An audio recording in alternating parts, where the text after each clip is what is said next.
tu vois, et j'étais terrifié à l'idée de retoucher à la drogue. Donc ce que j'ai fait, c'est que je suis retourné à mon travail, ils m'ont repris, et je me suis juste jeté dans ce travail. Et c'est très intéressant parce que lorsque tu t'engages dans quelque chose, des espèces de petits cadeaux commencent à apparaître automatiquement. Quand je m'engage complètement, des choses commencent à se manifester. Donc je me suis complètement engagé dans ce travail que je détestais. Je m'y suis jeté complètement, et puis j'ai éliminé toute trace de temps libre. Je consommais de la drogue 10 heures par jour. Donc il fallait que je remplace ça par quelque chose de productif. Quand tu n'as pas de père, une. Mon père est mort quand j'avais 10 ans. Quand tu n'as pas de père, une. Que tu n'as pas de figure masculine, ça change beaucoup de choses. J'ai grandi dans la classe moyenne. Je veux dire, on avait un toit, on avait de l'air conditionné, le chauffage, on avait une voiture, des vélos, mais on avait peur. Il y avait énormément de peur. Une peur constante à propos de... Et ça a duré de mes 10 ans jusqu'à ce que je quitte la maison. Une peur permanente, une peur économique, une peur économique, ok. Tout tournait autour de l'économie. Les garagistes vont profiter de nous, les plombiers vont profiter de nous, les couvreurs, genre, il ne fallait absolument pas perdre de l'argent. Tout tournait autour de la conservation. Et ça a vraiment participé à mon développement. Parce que, tu sais là, mon père est mort en février, et ma mère a vendu la maison en mars. Donc on vivait dans cette belle maison, mon père était enfin pleinement entré dans la classe moyenne, peut-être même la classe moyenne supérieure. Et 18 mois après avoir acheté sa maison de rêve, il est mort.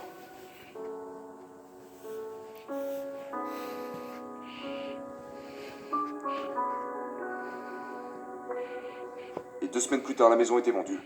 Parce que ma mère ne pouvait pas s'en occuper. Mais encore une fois, ma mère a fait tout ce qu'elle a pu. Elle ne disait pas que l'argent était un problème, mais nous pouvions le voir. Je pouvais voir qu'elle avait peur. À découper des bons de réduction, c'est la culture. D'accord? Et tu te retrouves dans une soupe. La culture est une soupe. Et tu cuis dans cette soupe. Et c'est là-dedans que nous collectons nos informations. Et donc, les informations étaient, vous savez, économise ton argent, un centime de côté est un, vous savez, centime de gagné. Et tout avait à voir avec la préservation, la conservation, la protection et, vous savez, qui est juste du baratin, parce que c'est passif, totalement. Vous devenez une victime. Vous êtes juste assis à ne rien faire et à subir votre inaction.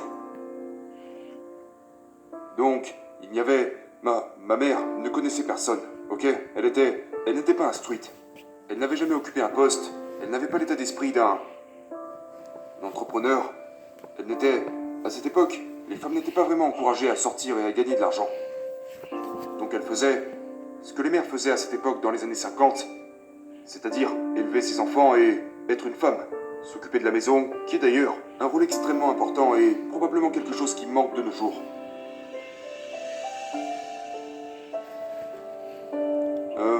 Mais elle nous donnait 3 repas par jour et à chaque repas on avait droit à des leçons de morale. Donc, elle faisait juste du mieux qu'elle pouvait. Mais d'un autre côté, à 10 ans, je voulais déjà être un homme. À 12 ans, je voulais être un adulte. Je voulais être un adulte depuis que j'avais 6 ans. Quand j'ai compris que celui qui avait l'argent décidait de l'endroit où nous allons, je voulais de l'argent. Je ne voulais pas de l'argent pour avoir de l'argent. Je voulais de l'argent parce qu'il m'a semblé que celui qui avait de l'argent avait le contrôle sur l'environnement.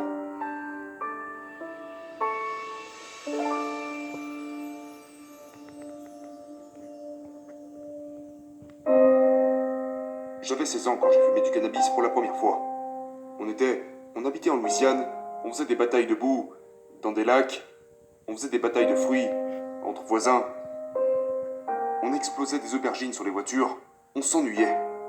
Nous étions victimes de l'un des pires problèmes de notre société, l'ennui.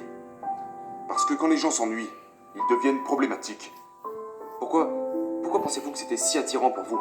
Ce n'était pas attirant. Non. Je savais que j'allais le payer. Je me disais, c'est lamentable de faire ça. Je ne savais même pas pourquoi je le faisais, mais je savais que j'allais le regretter. Mais tu sais, mon frère le faisait, mes amis le faisaient, alors je l'ai fait aussi. La pression des pairs était très forte. Tu sais, je ne voulais pas me retrouver seul. Donc, un jour j'ai fumé du cannabis, le lendemain j'ai recommencé, et puis très peu de temps après, je me suis retrouvé complètement accro à la drogue. Mais personne ne commence à prendre de la drogue en pensant qu'il va finir toxico. Et en l'espace de probablement 2 années, je me droguais tous les jours. Ok, pas seulement du cannabis. De tout. Ok. Je suis devenu un toxicomane à part entière. Et, je fumais, je prenais des pilules. Toutes les drogues. Il n'y avait pas genre, tu sais les gens, quelle est ta drogue préférée? Toutes les drogues. Tout ce qui pouvait modifier mon comportement. Tout ce qui pouvait combler mon ennui. Donc de 15 ans jusqu'à 25 ans, pendant 10 ans, 9 ans et demi, quelque chose comme ça, j'ai consommé de la drogue presque tous les jours. Emprunter ce chemin ne m'a pas du tout aidé à me trouver. Ce gars était toujours là.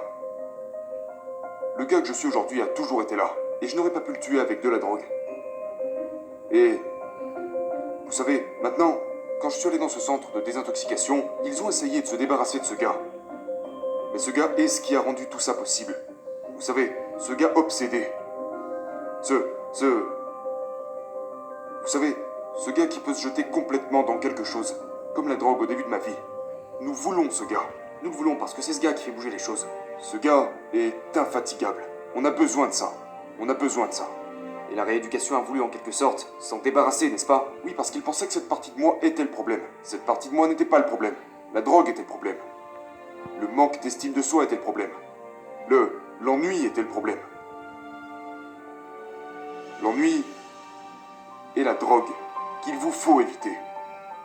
Parce que c'est lorsque les gens s'ennuient qu'ils commencent à faire de mauvais choix. Typiquement, les gens ne deviennent pas accros à la drogue, ils deviennent des consommateurs. D'ordures. Ils perdent leur temps. Ils consomment des excuses.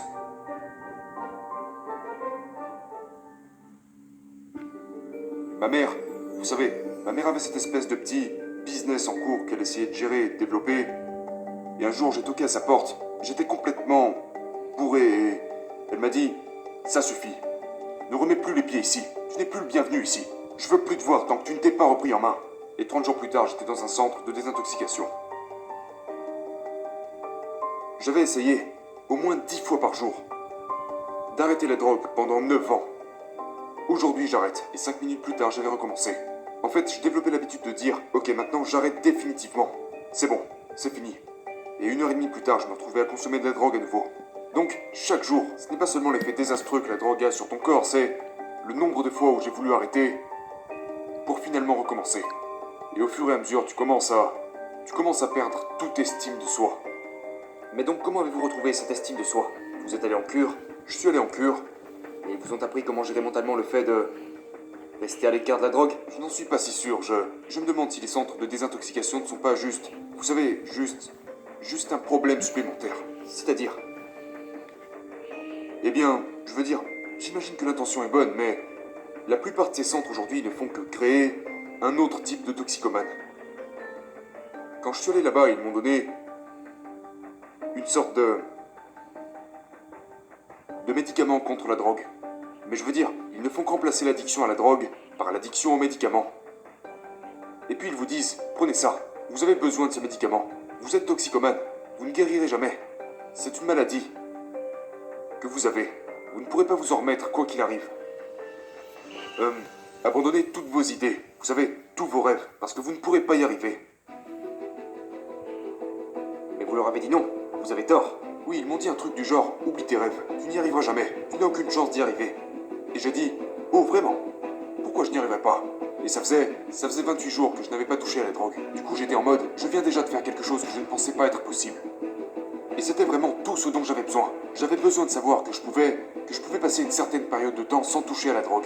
Et donc, et vous n'avez jamais eu de rechute après ça? Plus jamais. Incroyable. Donc, il m'avait dit, un gars m'a dit, si tu continues de t'accrocher à ces idées, comme écrire des livres, devenir célèbre, devenir riche et tous ces trucs qui étaient enfouis en moi et que j'avais dissimulés jusque-là, il m'a dit, tu n'y arriveras jamais, sois satisfait. J'ai encore l'écho dans mon esprit des paroles de ce gars qui me disait, tu dois être satisfait que d'une seule chose, celle de ne plus toucher à la drogue jour après jour.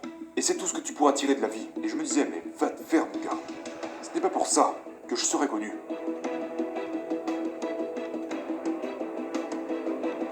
Et après ça, je me suis juste plongé dans le travail. J'ai transféré mon addiction dans le travail. Parce que j'avais besoin de quelque chose à faire. Et donc, je me suis dit, ok, je dois rester occupé. Le temps est mon ennemi. Le temps est mon problème. qui s'est passé, c'est que j'étais dans un travail de vente. J'étais allé à l'université et j'avais obtenu un diplôme en comptabilité. Parce que vous pensiez que ça vous apporterait des connaissances sur l'argent alors que pas du tout. Voilà, du coup, je me suis retrouvé dans un travail de vente. Je n'étais qu'un employé et je détestais ça.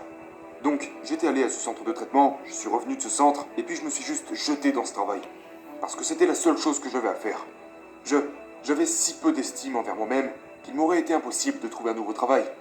Tu vois, et j'étais terrifié à l'idée de retoucher à la drogue. Donc ce que j'ai fait, c'est que je suis retourné à mon travail, ils m'ont repris, et je me suis juste jeté dans ce travail. Et c'est très intéressant parce que lorsque tu t'engages dans quelque chose, des espèces de petits cadeaux commencent à apparaître automatiquement. C'est juste incroyable. Et c'est arrivé tout au long de ma carrière. Quand je m'engage complètement, des choses commencent à se manifester. Donc je me suis complètement engagé dans ce travail que je détestais. Je m'y suis jeté complètement, et puis j'ai éliminé toute trace de temps libre. Je consommais de la drogue 10 heures par jour. Donc il fallait que je remplace ça par quelque chose de productif. Je pense que le travail est un don de Dieu. Dites-nous en plus, parce que la plupart des gens voient ça comme une corvée. Ouais, quand j'entends les gens parler de travail, que je vois ce genre d'idée comme la semaine de 4 heures, l'idée que vous pouvez tout déléguer et que vous pouvez ne pas travailler, ça me fait rire. Vous n'aimez pas le concept de la semaine de 4 heures? C'est dégoûtant. Ça ne correspond pas à vos... C'est dégoûtant pour moi. Précisez. Je veux dire... C'est dégoûtant de penser que quelqu'un veuille tout déléguer. Il y a 168 heures dans une semaine. J'aimerais bien toutes les utiliser.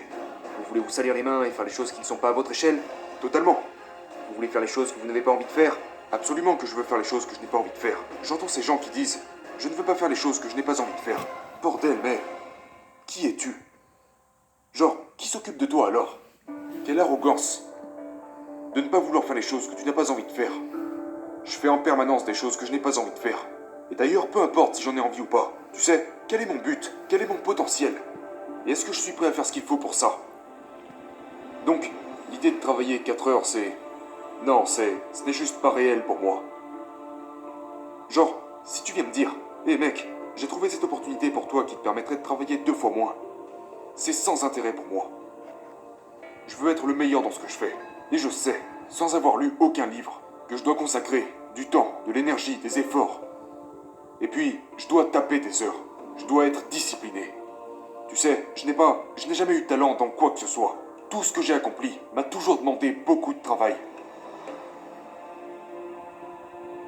Donc, toutes ces choses pour moi, depuis le temps où j'étais ce gamin désœuvré, ça m'a demandé énormément de... Vous savez, il m'a fallu 30 ans pour trouver le moindre sentiment de succès. Le moindre sentiment de... Ok, là, je commence à me trouver. Il m'a fallu probablement 2 à 3 000 prises de parole avant de me sentir à l'aise sur scène.